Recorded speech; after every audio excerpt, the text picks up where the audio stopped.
Good morning. Today's top stories on NJ Unfiltered. Rutgers student follows through with EMT volunteer work. AMC post-pandemic.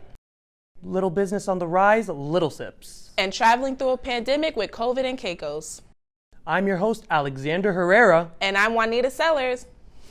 On today's top story, here's a special look into Rutgers students' Yash Sha volunteer work as an EMT. I had the opportunity to interview Yash. Yash is currently studying at Rutgers University. He was certified as an EMT and now volunteers at an EMS agency that is located in his hometown of Union City, New Jersey. EMT stands for Emergency Medical Technician, and then it goes up to AEMT, which is Advanced Emergency Medical Technician, and then the highest level is a paramedic. I volunteer at an EMS agency in Union City, and I'm an EMT, so I ride on ambulances with other EMTs. Bring something to someone's house, or just assisting here and there, but not doing actual work. Most interesting story that I could say, and I can't disclose everything, but it was me and two other guys, EMTs. We went in and there was a bloodbath. This guy cut his throat up from the back behind his neck, and with a samurai sword because he was just playing around. And yeah, that's the most interesting one. There's blood everywhere, and it was just a messy one.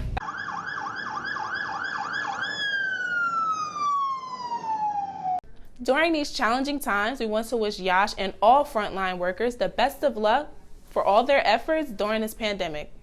Next, take a look at how AMC Theaters have taken the COVID-19 impact really hard and how they're planning on bringing back moviegoers.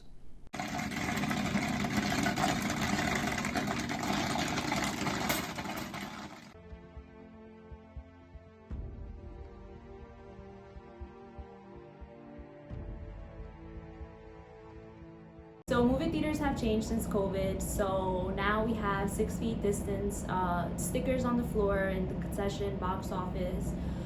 We are supposed to sanitize every 2 hours, everything in the concession stand, on the counters, where people use their credit cards, every 2 hours, by the freestyles as well, box office as well, the ABOs, we usually sanitize those every 2 hours. We have a timer. We also have to sanitize the theaters after we clean them. So our associates go into the theater afterwards and they basically spray every seat down with sanitizer spray. We also have disinfecting wipes and we have our designated disinfecting areas for our guests. We also give out individual disinfecting wipes as people come in. So my overall experience at the movie theater was not so bad. We were socially distanced. There was no one sitting next to me. For the most part, it felt really clean, really safe. I got to enjoy my movie and got to leave out my house for first time in forever to actually watch a movie and eat some popcorn. So. Well, there you have it. Despite the impact of COVID-19, theaters are back in place and ready to expose their social distancing guidelines. Starting a business during COVID is tough, but one young man did it, opening Hudson County's Little Sips. My name is David Gao. I'm one of the partners here at Little Sips Cafe. I'm a coffee drinker myself, and I love coffee. And visiting my friends, I saw that there wasn't too many options for coffee around this area in Harrison. And during the pandemic, I had a little bit of free time. My partner actually presented me with this opportunity because he saw that this building was being built and there was a commercial space for rent. He wanted to open a cafe, and so he reached out to me because I sort of have a little bit of a background in doing something like this. My goal for the business is, to provide the community with something new, something fun, something creative. We started off with knowing that we wanted to serve coffee. We use coffee, we have a partnership with La Colombe, so we only use La Colombe beans for our coffee. And then we also offer Vietnamese coffee, which not everybody is aware of, but it is pretty popular. Vietnam does drink a lot of coffee. They have different styles, and the most common one is just made with sweetened condensed milk. And so we serve that here in our cafe, and all the people that I've introduced it to, it's been well received so far. In addition to just coffee, we make special lattes. like our brown sugar latte, our ube latte, our strawberry latte, our mint mojito coffee.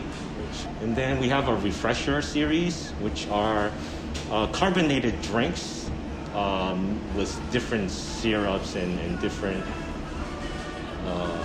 fruits syrups made to be refreshing, of course, and also look pretty. And in addition to that, we also have our homemade mochi waffles.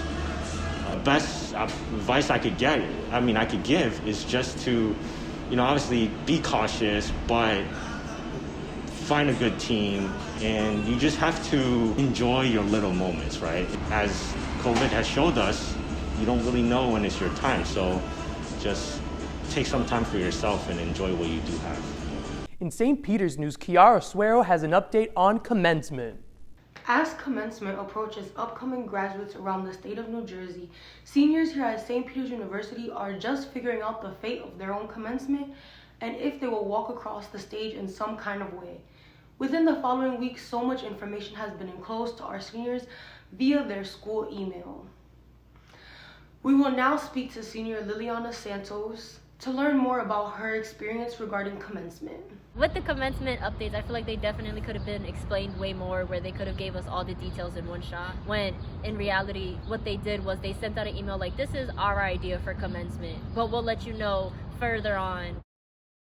Liliana then voices her opinions regarding the upcoming commencement. But I also think there was more opportunities than just picking the 6th floor, for example. We could have easily done it at a park, or maybe even at a stadium, or even at PNC, because it's kind of outdoors already. So social distancing could have definitely happened. If our money isn't being used towards PNC, obviously they're going to use that money for something better within the campus. So hopefully they're going to make the 6th floor not look like the 6th floor. But then again, you never know with the school. Like, they could easily make it look like a peacock orientation, and then it's just gonna be like balloons everywhere. And then it's not gonna feel like I'm graduating. It's just gonna feel like I'm coming back to the school, like I'm a first year again. Due to COVID-19 and the downscale of commencement, students are only allowed 2 guests at commencement. Liliana shares her thoughts on this decision.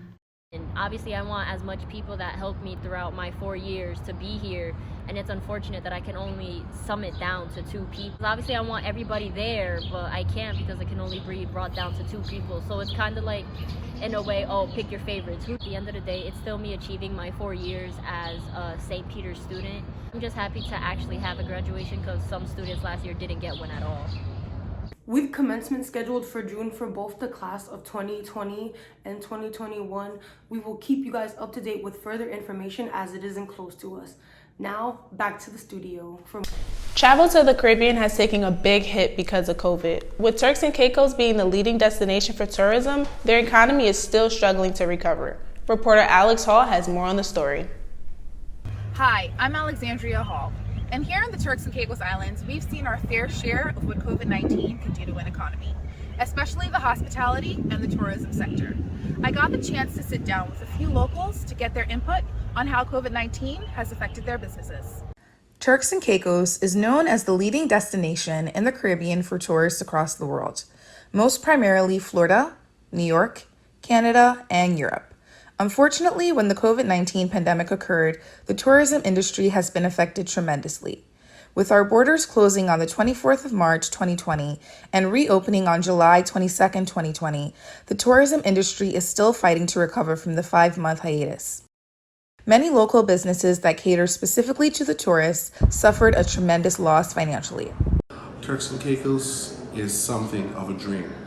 However, due to the pandemic of COVID-19 in 2020, we have seen our full share of what COVID can do to such a beautiful territory.